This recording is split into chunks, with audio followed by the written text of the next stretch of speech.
Hello everyone and welcome to this week's reviews.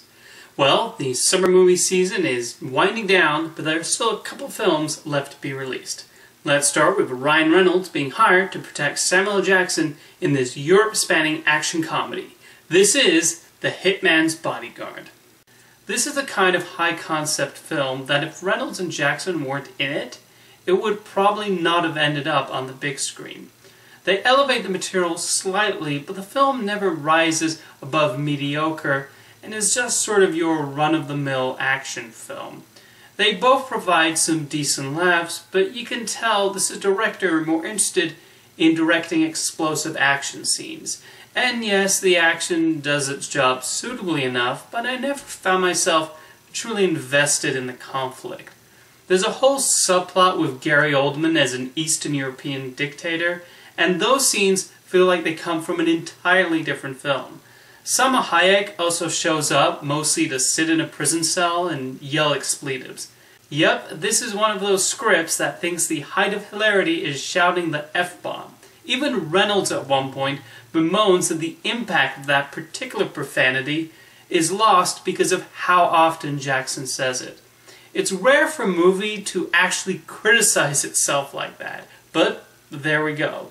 The film also runs far too long. It clicks in at almost 2 hours, but this is a story that could have been told in 90 minutes. My biggest problem with The Hitman's Bodyguard is how it does not take full advantage of its location.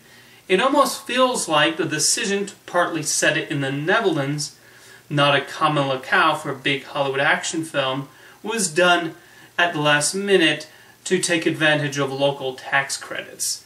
They honestly could have set this in Paris or Madrid or Rome and it wouldn't have made a difference. The idea of two brash Americans in Amsterdam and The Hague could have been really funny, but they don't do anything with that. Reynolds and Jackson tried to bring some humor to the proceedings, but I otherwise found The Hitman's Bodyguard a flat and fairly ordinary action film. Next up is Steven Soderbergh's latest heist film, this one set in the southern United States, Logan Lucky. This is one of those fun, breezy comedies featuring a heist so elaborately stupid, it's hilarious. And most impressively is the admiration Soderbergh and screenwriter Rebecca Blunt has for these characters. Logan Lucky is a film that, while set in the South and involving NASCAR, doesn't resort to simplistic stereotypes and obvious tropes. Every single character, even the bit roles, play a key part in elevating the humor, and the script pieces all the plot points together seamlessly. I have to admit, Channing Tatum has grown into a strong actor, and he shares great chemistry with Adam Driver as his brother. Daniel Craig also successfully plays against type as a convict who has a surprising dimension to him. I also want to mention Dwight Yoakam, who is hilarious in a small role as a prison warden as he finds himself mixed up with a heist. There is not a single scene that feels like padding, and the film plays about expectations nicely. We have the new husband of Channing Tatum's ex-wife, but the film subverts itself by not showing him as a bad husband who hates his children, a cliché we've seen so many times. Soderbergh mostly wants to portray these people and how they live their life and go to work, and there's an interesting amount of respect going on there as he actually gives layers to these personalities. The one exception is Seth MacFarlane as a British billionaire.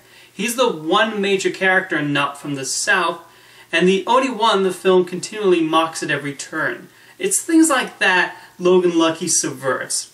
In conclusion, this is a funny and well-paced little tale with clever twists and turns and clear respect for the protagonist. And this is it for me this summer movie season. And I have to say, it's been a great summer. So I want to know what your favorite films this season were. For me, Dunkirk, The Big Sick, and Baby Driver are at the top of the pack. It's fairly quiet release-wise the next couple weeks, but come mid-September, I should be back with more new release reviews. Though I have some bonus videos planned for you over the next few weeks. Thank you for watching, and I'll see you next time.